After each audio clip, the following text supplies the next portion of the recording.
Hi, beautiful soul. This is Hanneke from Twin Soul Alchemy. Welcome to this channel on blossoming on the twin flame journey. In this video or podcast video, I will go into the equinox of September 22nd. I'll go a little bit into the astrology and the themes that are coming up for twin flames and divine counterparts. In short, there is a deepening of the energies that I discussed in my last video on the lunar eclipse. So if you haven't watched that one, I would recommend you do so, because in that video I deeply discuss the interplay of divine masculine and divine feminine in the twin flame connection, and the liberation of the divine masculine, the awakening of the heart-based masculine. I am so grateful, by the way, for all of your beautiful comments. This video kind of blew up. I was so surprised. Well, maybe not entirely, because I asked the universe, wouldn't it be nice if this video would reach 25,000 people? And that's exactly what happened. And I'm so grateful, because this is such an important message. Because as we are moving through this tumultuous eclipse season and the equinox, we are balancing the masculine and feminine energies within us and within our connection. And the wounded masculine energy is sometimes taking over, creating tension or conflict, inner conflict, until we are able to heal this and to awaken the heart-based masculine and invite him to join the divine feminine. Later in this podcast, I will go into how that is playing out in the connection and internally. But first, let's go a little bit into what the Libra equinox actually is. Most of you will know that the equinox happens twice a year, once in March and once in September. And it is a moment when day and night are of equal length, a perfect balance between light and dark. And it's a time when we're invited to look at this balance, not only in the world around us, but also within ourselves and in our connections. So it is kind of a cosmic pause, a reminder to step back, to reflect, and to align ourselves with nature's cycles of equilibrium and change. So September 22nd, the Libra equinox, marks the moment when the sun enters Libra, which is a time traditionally associated with balance, relationships, and harmony. And this year's equinox feels even more powerful because it's surrounded by two eclipses. One we just had and one coming up on October 2nd.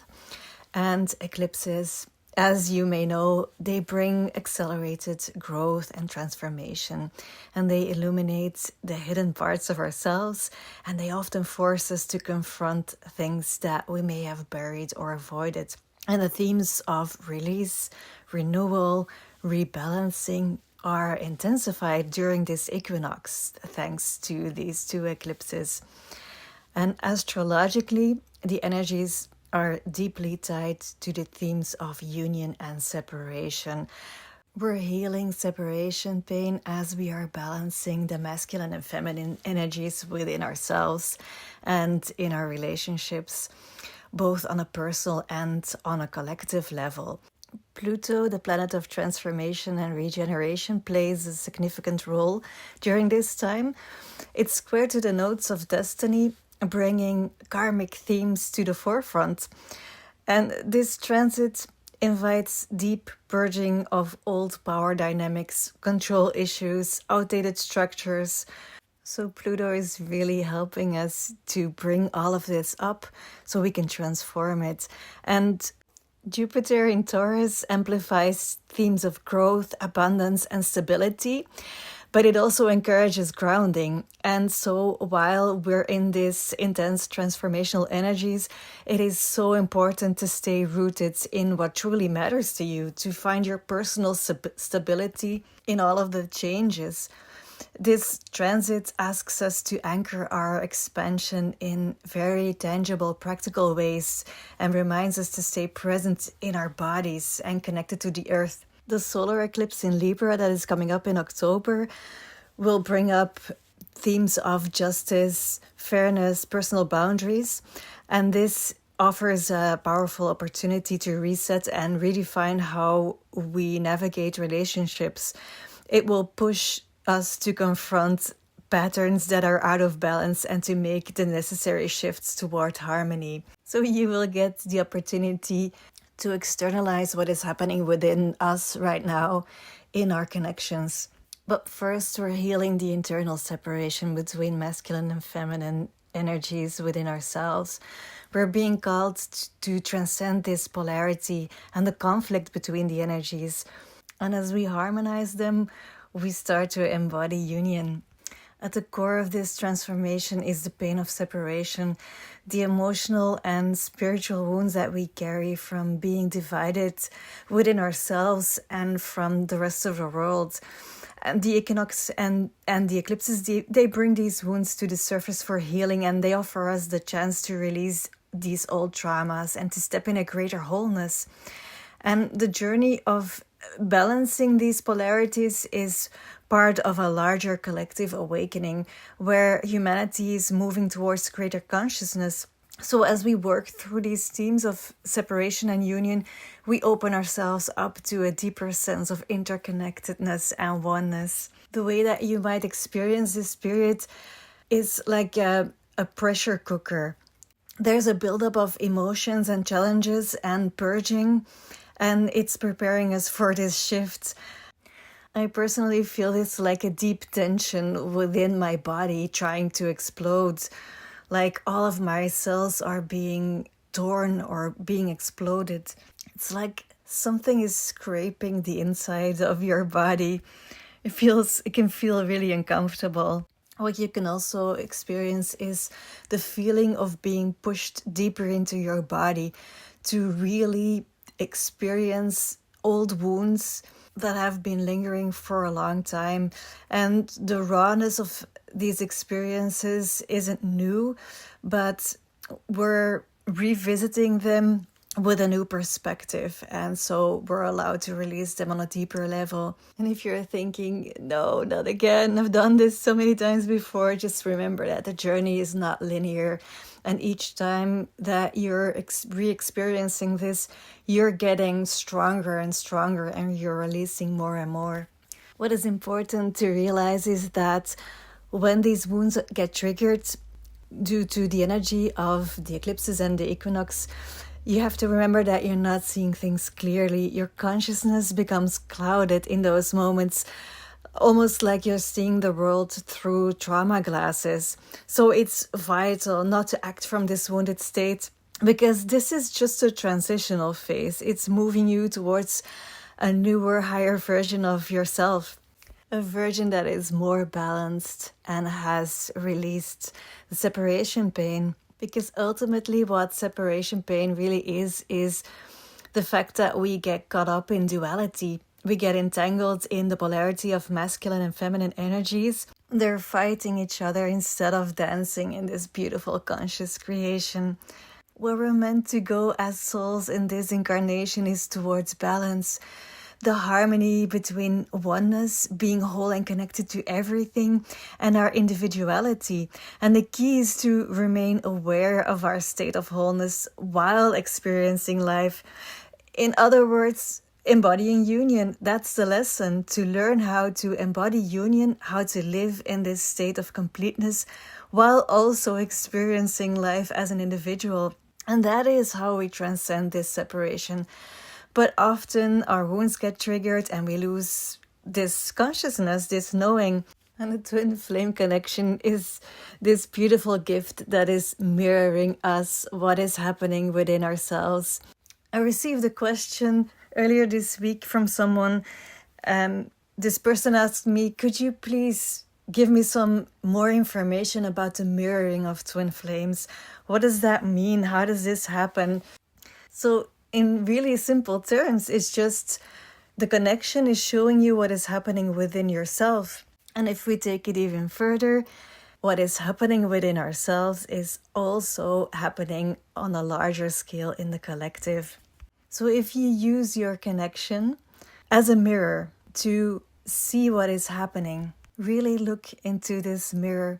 What is your counterpart showing you? How are they treating you? And how does that reflect how you are treating yourself? It takes a lot of courage and a lot of honesty to accept this mirror and to accept that this is what your unconsciousness is doing. This is what your unconscious part is attracting in your life. And if you don't like what you're looking at in your outer reality, then you can go within. You can change your inner dynamic, your inner dance between masculine and feminine. So this is not at all about changing in the outer reality things, manipulating things. This is about getting to know yourself, to see your own blind spots, and to grow, to learn how to change what you attract in life, and to become a more conscious creator of your life. It is not at all about taking blame for things, but it is about learning how to take responsibility, stepping out of victimhood and realizing that you are so powerful that nothing or no one can have an impact on how you feel about yourself. So that means releasing expectations from society, from people around you. Release yourself from your own expectations. Awaken the heart-based masculine within you and let him dance with the divine feminine within you. And from this beautiful dance between the two, you lead your life. Let the masculine help you focus. Let him lead you in the direction to take the necessary steps to build a life that is based on your heart, your soul, your intuition. This means that you learn how to say no when it truly doesn't resonate with your heart. And this means that you learn how to go for what you really want through inspired action, not through claiming what you want. That means that you take action and you let go. You take action and you let go. You let go of the outcome. You just act upon what your intuition and your heart is telling you. I also like to get back on the topic of neediness that I discussed in my last video, because I got a lot of response and reactions in the comments about the neediness. Some of you truly recognized it and told me that you really want to step out of it and that it's so hard. And I also got reactions saying that I shouldn't call it neediness, but it's self-care. But I understand that it can be triggering to call it like that. From a normal 3D perspective, when you look at a relationship, relationships are often transactional, meaning that you take care of the needs of your partner and your partner takes care of your needs. And there is nothing wrong with that. That is how it's been for a long time. And it's really human to do that. And there's also nothing wrong with feeling that you need something. But in the twin flame connection, it's different. Your divine counterpart is actually doing the opposite of fulfilling your needs. They're showing you where you're codependent. They're showing you where you're giving away your power. They're showing you where your wounds are, where you don't believe that you deserve the things that you need, that you want. We usually go for partners that complement us, that offer us what we're not giving ourselves. But a twin flame doesn't do that. And it can truly feel horrible. It's like this person is holding a magnifying glass over your wounds, and you're constantly obsessing about why they're not giving you what you need, what is wrong with you. And you become obsessed with fulfilling that void within you, with rectifying the old trauma. We become so much focused on receiving that, what we need from them, from outside of us, when we should actually be looking within to heal that wound and to figure out a way for ourselves to give what we need ourselves. It's not about denying ourselves things when we detach, when we stop projecting these things on our divine counterpart. It's not about denying ourselves anything.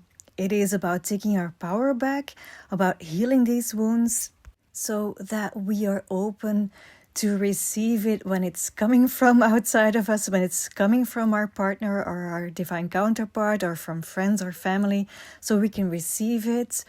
It's about healing the resistance so it can come in naturally. And so there is nothing wrong with longing, desiring something outside of you. It is in the not being able to let go of the outcome that is creating this obsession. And the less that they are giving it to us, the more that we crave it. And that is this neediness.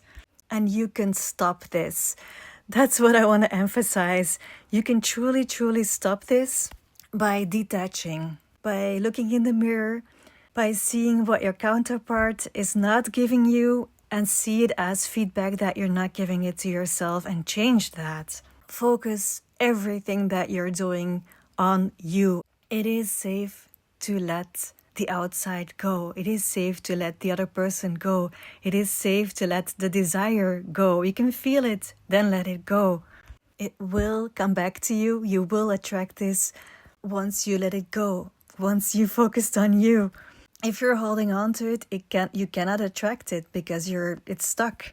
Trust yourself. You can do this. Trust the universe.